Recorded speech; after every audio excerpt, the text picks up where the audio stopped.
I collapsed and landed in the ICU. While I fought for my life, my director told everyone I was stepping down, gave my job to my assistant, and buried the truth. But when the board came looking, I was already gone, and what I left behind ruined them. The hospital room was quiet except for the slow pulse of the heart monitor and the glow of the TV. I wasn't really watching until I heard my own name. "With deep regret," said Caleb Rohn, our company director, his voice smooth and professional, "we announce that Isla Marin will be stepping down to focus on her recovery." He didn't look regretful. He looked composed, calculated. Standing beside him on that press stage was Tara Voss, wearing a dark suit and a silver cuff bracelet that shimmered under the lights, my grandmother's bracelet, the one I'd kept locked in my desk for 13 years. My pulse jumped so sharply the monitor shrieked.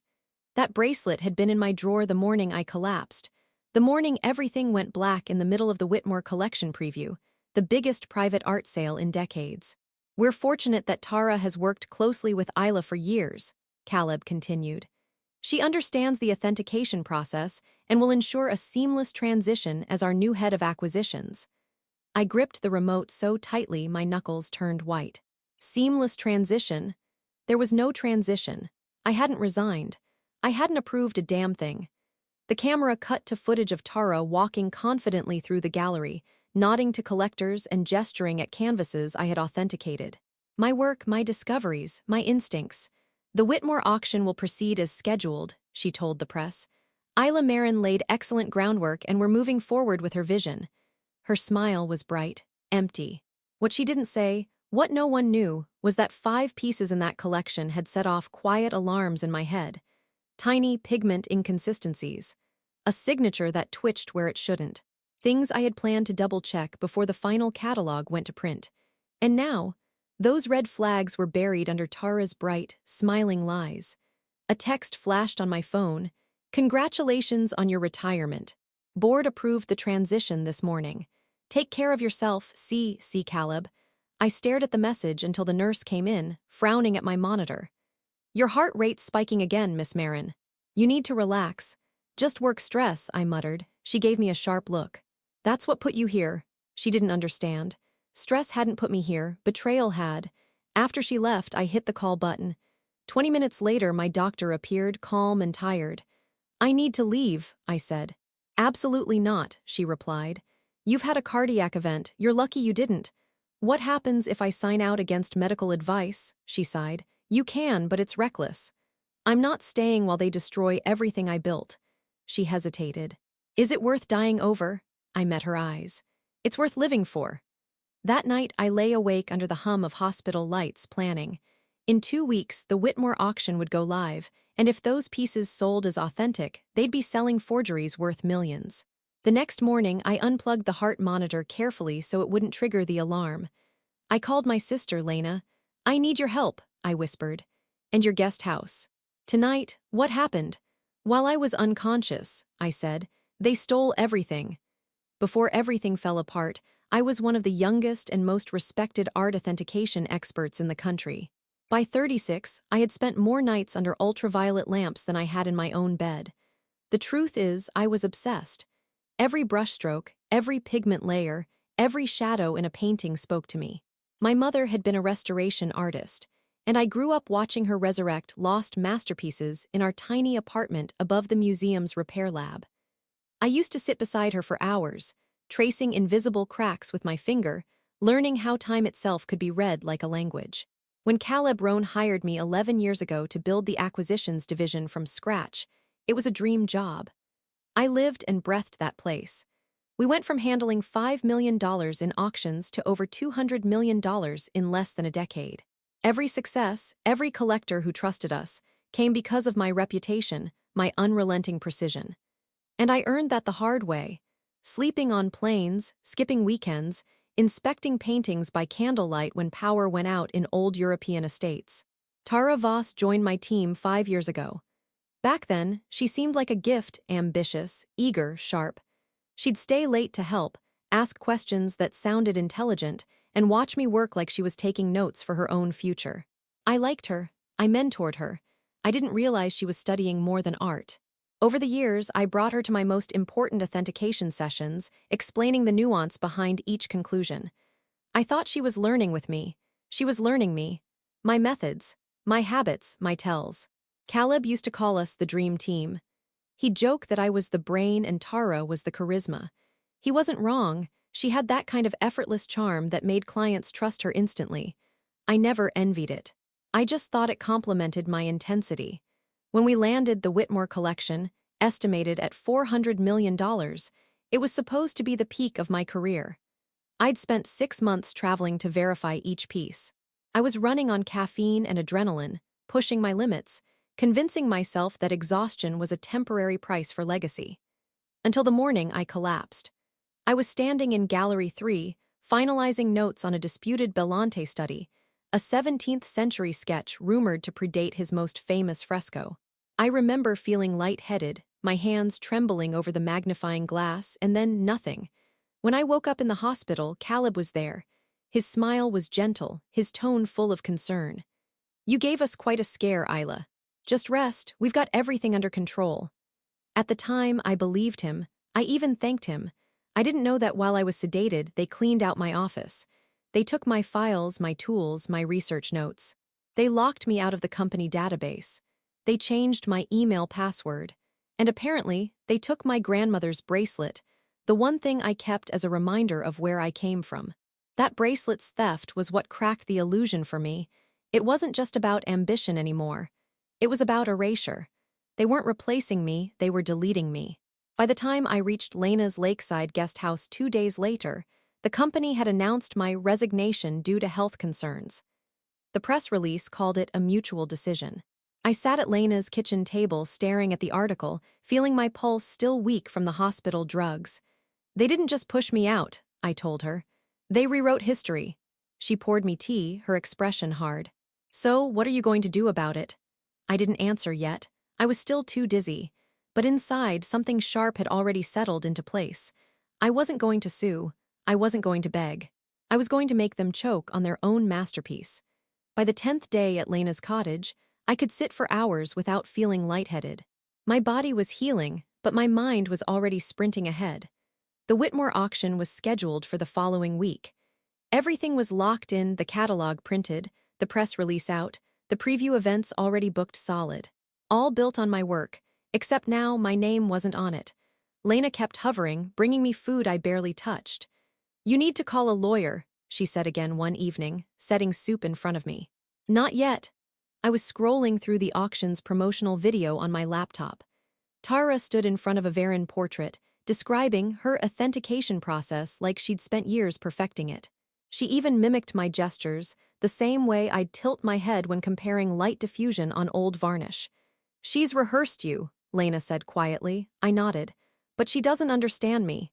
That distinction mattered. Tara could imitate my process, but she didn't have the intuition. She couldn't sense the pulse of truth beneath paint.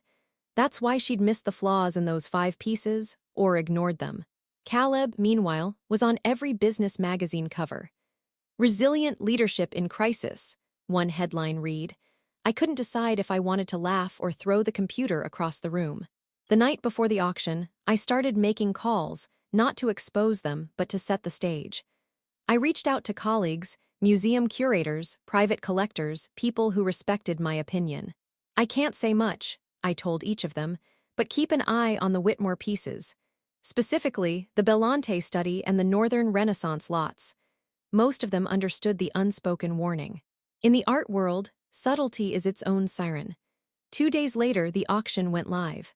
I watched the live stream from Lena's couch, wrapped in a blanket and clutching her old tablet like a weapon. Tara looked radiant under the stage lights. Caleb stood beside her, poised, polished, pretending he wasn't holding a house of cards. Each hammer fell with the kind of enthusiasm only money can buy. $22 million for the Varan, $14 million for the Bellante study, $18 million for the Durand landscape, 5 questionable works. Total, $78 million. Each sale felt like a blade twisting in my gut. Lena turned off the screen halfway through. "You can't keep watching this," she said softly. "I have to," I whispered. "I need to know who bought them." Because I wasn't planning to expose them right away. I wanted the buyers to authenticate the pieces on their own, to let the truth come out from their mouths, not mine. It took 16 days. The first call came from Arthur Penville, a collector out of Berlin known for his ruthlessness. He'd bought the Varon. His private team analyzed it and declared it a highly sophisticated forgery. Then the dominoes fell. Two more collectors reported anomalies. Mismatched pigment age, incorrect chemical compounds, signatures inconsistent with the artist's known hand. The press caught wind. "Whitmore scandal," one headline read. "Forgery allegations rock top auction house." The company's stock plummeted 42% overnight. Clients began withdrawing consignments. I watched it all unfold with a strange calm. It was like watching your own funeral, except everyone mourning was also guilty. The next morning, my phone buzzed. Unknown number. "Isla Marin," a familiar voice asked. "Speaking. This is Gregory Hems, chairman of the board. We need to speak with you urgently." "I'm recovering from a health crisis," I said flatly. "Doctor's orders to avoid stress. This is about the Whitmore authentication failures." "Oh, you mean the ones that happened after I was replaced?" A long silence. Then quietly, "Can we meet?" I hesitated, glancing at Lena. "Where?" "The Langford Hotel, private dining room, tomorrow morning at 10. I hung up without agreeing, but we both knew I'd be there. Lena crossed her arms. "You're really going back?" I looked down at the faint hospital scars on my wrist. "I built that empire with my blood. I'm not letting them bury me under it." The next morning, I woke before dawn. My nerves were steady, my body not quite. I put on the gray suit I used to wear to board meetings, the one that made people listen, and pulled my hair into a severe twist that hid how much it had thinned during recovery. Lena handed me coffee and studied my face. "You look like you're going to war." "I am." The Langford Hotel's private dining room overlooked the city skyline, the same skyline I'd stared at from my office window for over a decade. Now it felt foreign. When I arrived, Gregory Hems was already there, flanked by two board members and, to my surprise, three people I knew well.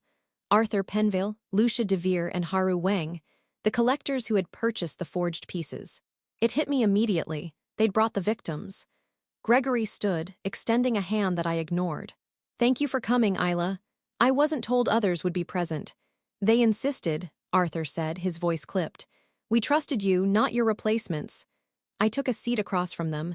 The air was brittle with tension. "Please, let's start," Gregory said, voice cracking slightly. Arthur didn't wait for permission. "Those forgeries passed under your company's name. I want to know how that happened." "Simple," I said. "Because I wasn't there to stop it." I laid it all out, the collapse, the hospital, the retirement announcement, the premature catalog. I explained that the final verifications had been pending and how only Caleb and Tara had access to my drafts. Haru leaned forward. "So, you're saying they knew the pieces might be fraudulent?" "I'm saying," I replied evenly, "that they didn't care enough to find out." Gregory shifted uncomfortably. "We're issuing refunds to all affected buyers." Arthur slammed a hand against the table. "Refunds? That's your solution for selling counterfeit art worth $78 million. Lucia's voice was colder. "Your institution's credibility is in shreds. If this isn't fixed, your investors will pull out by next week." Gregory turned to me. "What do you suggest, Isla?" Before I could answer, the door opened. Caleb Rohn walked in. He looked thinner but still immaculately put together, the kind of man who could walk through a fire and smell like cologne. Behind him was Tara, her expression pale and strained. "Isla," Caleb said, feigning surprise. "I didn't expect, clearly," I interrupted. "Sit down." To my slight satisfaction, he did. The collectors immediately began firing questions. Tara's answers faltered, her composure cracked under the weight of their anger. Caleb tried to smooth it over, speaking of unexpected oversights, logistical confusion, unfortunate miscommunication. Then Arthur turned to him with quiet fury. "We've reviewed the authentication logs. Some of these pieces bear your personal approval signatures, Caleb. Care to explain that?" The silence that followed was suffocating. Caleb blinked once slowly. "It's protocol for executive oversight." "No," I said softly, "it's not. You've never signed an authentication file in your life." He glanced at me, eyes hardening, the first honest thing I'd seen from him in years. I pressed on. "Those signatures appeared after my collapse." The timestamps match the weekend I was in intensive care. Lucia's gaze flicked between us. You're saying he forged your signature? Not mine, I said. His own, to cover for Tara's lack of qualifications. Tara's voice cracked. Caleb said it was standard. He said the board wanted your backlog cleared so we wouldn't lose the Whitmore deal. Her confession hung in the air like smoke. Arthur's jaw clenched. You sold us forged art to protect your quarterly revenue. Caleb's mask slipped, just for a second. You have no proof that. Oh, I do, I said quietly, opening my folder and sliding out 3 glossy photos. High-resolution UV analyses, done before my collapse. These show the pigment inconsistencies I flagged for re-verification. Gregory's face drained of color. It was the first time I saw him realize that this wasn't an oversight. It was intentional. I'll make this simple, I said. You reinstate me as Director of Acquisitions, full authority, no interference. Caleb and Tara remain, but they answer to me. I'll fix your disaster and your reputation. Gregory hesitated. You want to keep them? Yes. Why? Because justice isn't always about removal, I said, leaning back. Sometimes it's about slow, visible consequence. He didn't argue. Done. You start tomorrow. As I gathered my things, Caleb spoke quietly behind me. You don't know what you're getting into, Isla. I looked over my shoulder. You're right. I'm just getting started. Walking back into that building after everything they did to me felt like stepping into a mausoleum built for my own career.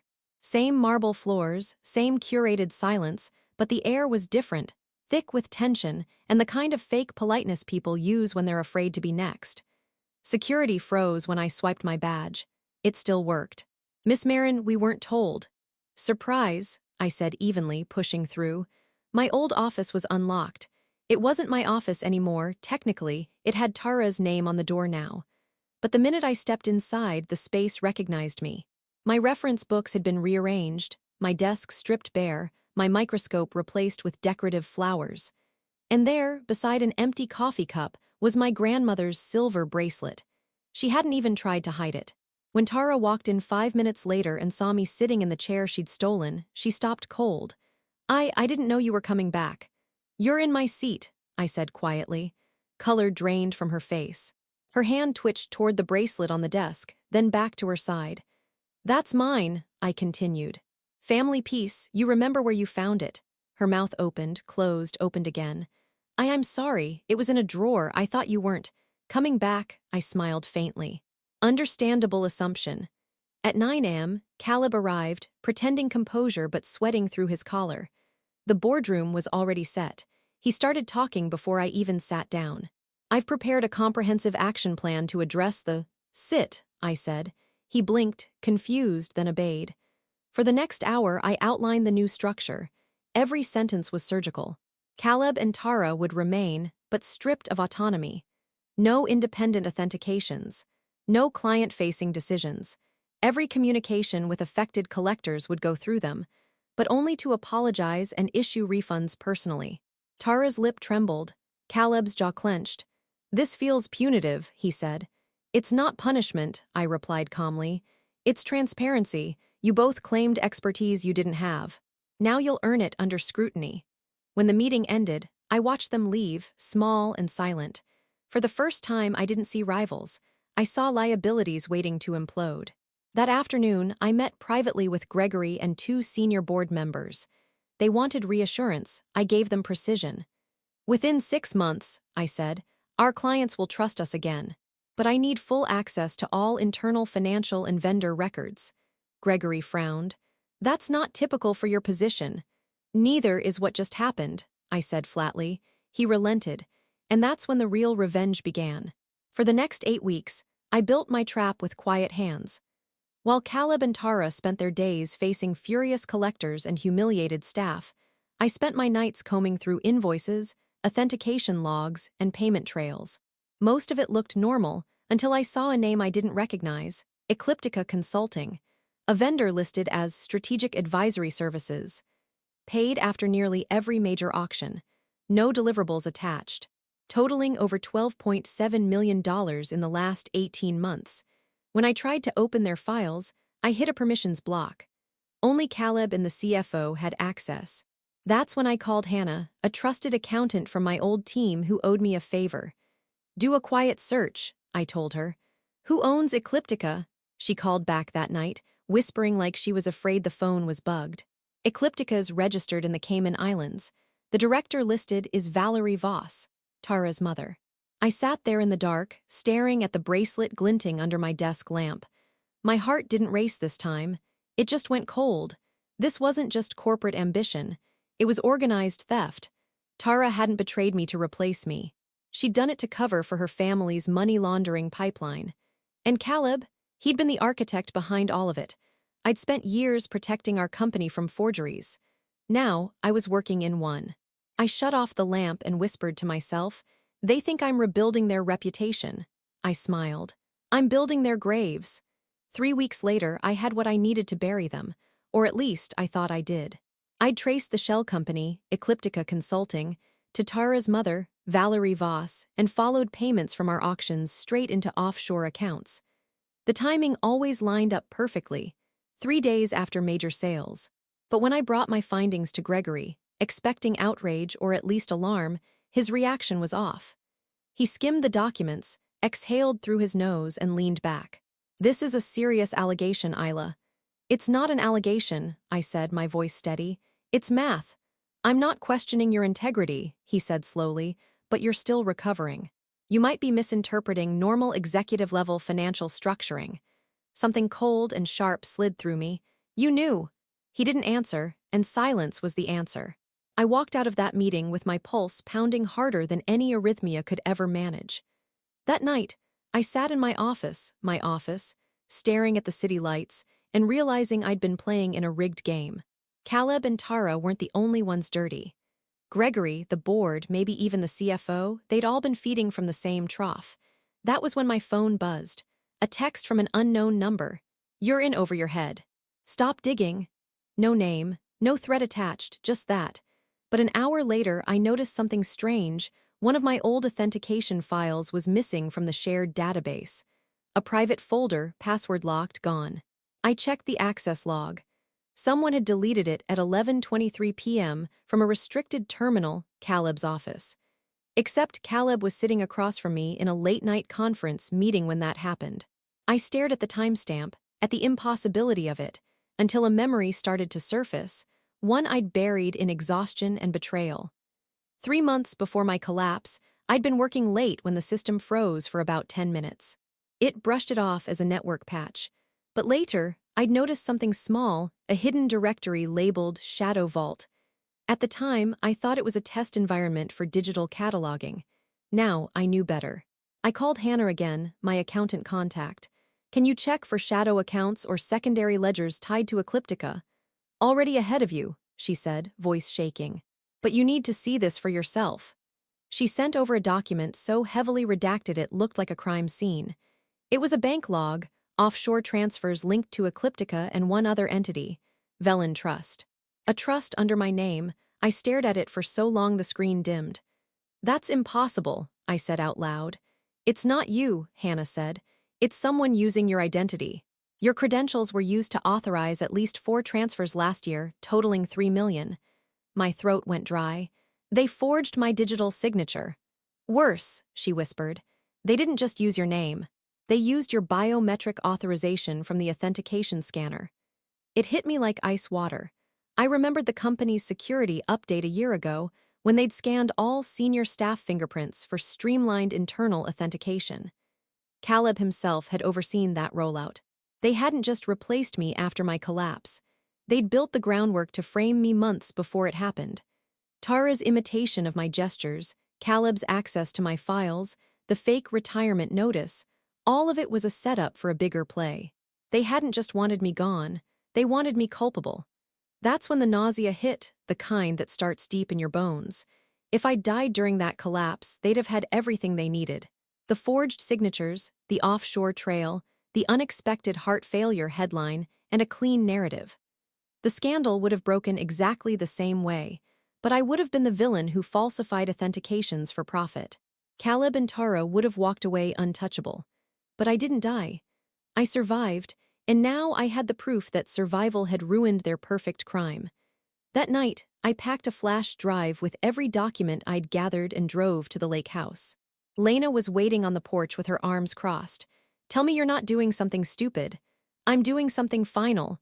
She looked at me for a long time, eyes wet but fierce. "Then make it count." I nodded. "Oh, I will." The next morning, I didn't go to the office. I went to Valerie Voss's townhouse in Easton Heights, the kind of quiet, expensive neighborhood where corruption hides behind rose bushes and custom glass. She answered the door wearing a silk robe and a look of mild annoyance. "Miss Marin." "What a surprise," I smiled thinly. "We need to talk." She hesitated, then gestured for me to come in.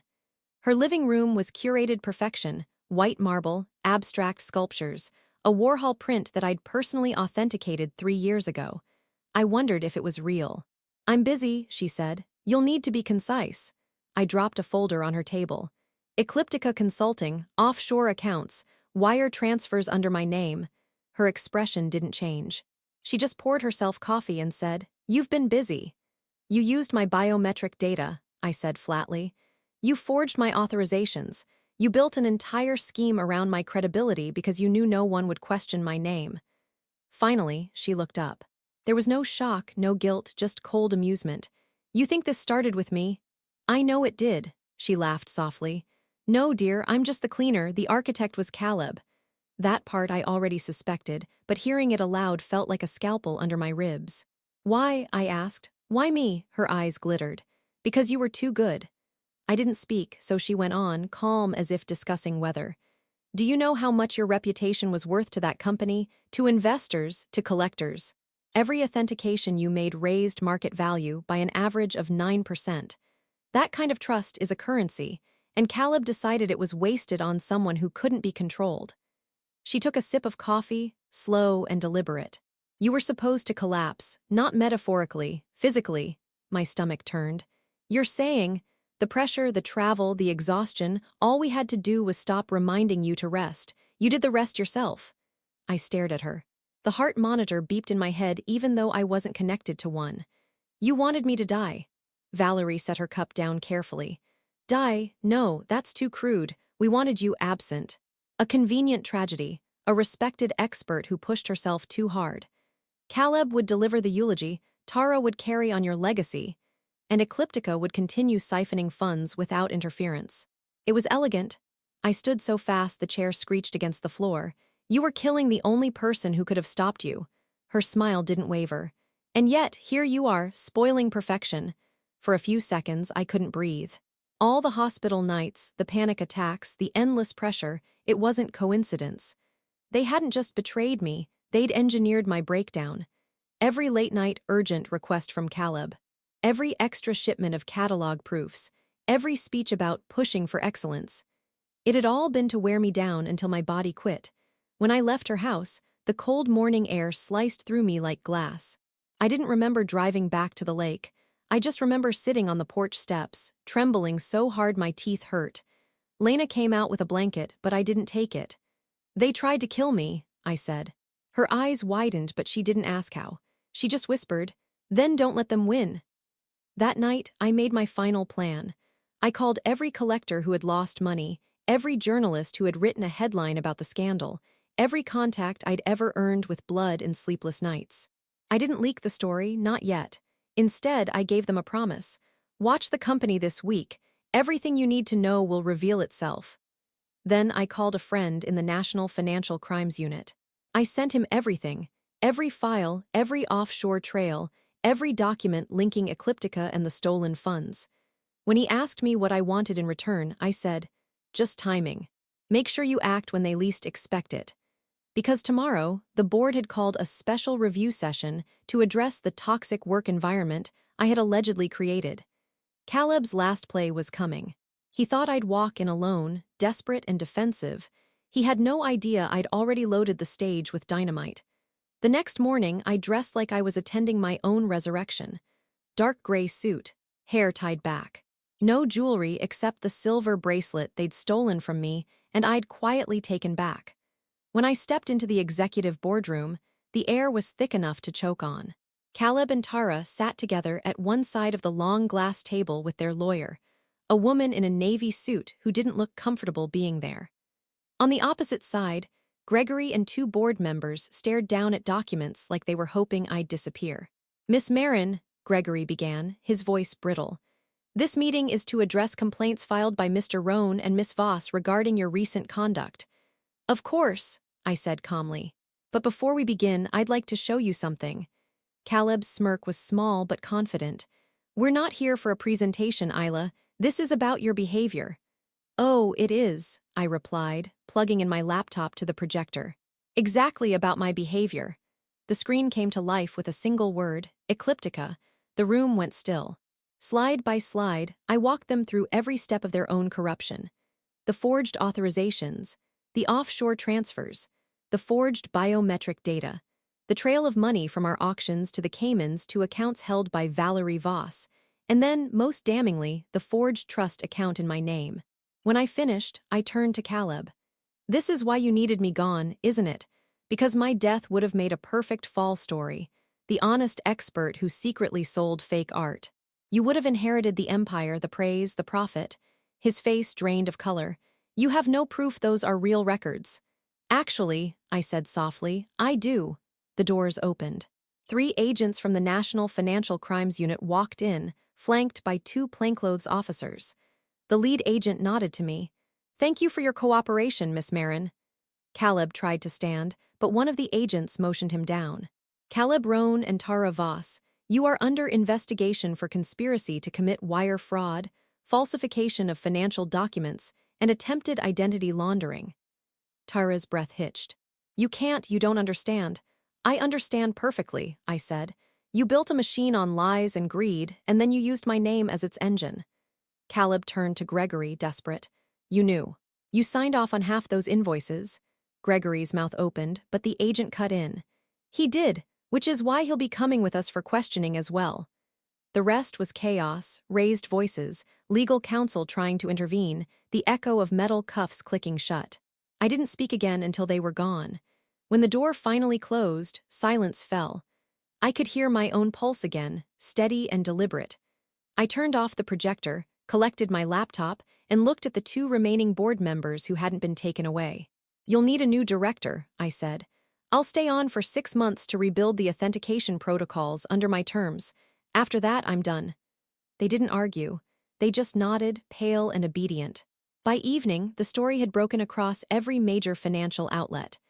Art empire rocked by fraud scandal, whistleblower exposes criminal scheme.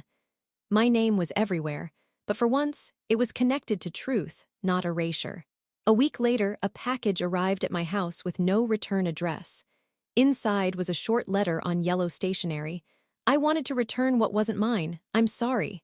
Tara Voss beneath it was the bracelet, the real one. I held it for a long time before slipping it onto my wrist. The weight was familiar, grounding. Lena found me on the porch later, staring out over the lake. "It's over," she asked. "Almost," I said. "They'll face trial. The company will survive, maybe it'll even learn something." She smiled faintly. "And you?" "I already did." I looked down at the silver on my wrist. It gleamed under the fading sun. I'd lost 11 years, a career, and almost my life, but I'd rebuilt something better. Something cleaner. Not revenge for revenge's sake, but proof that no one gets to write your ending for you. When I finally stood to go inside, I said it out loud, quietly, like a prayer only I needed to hear. They thought they could forge my legacy. Turns out, authenticity was always my specialty.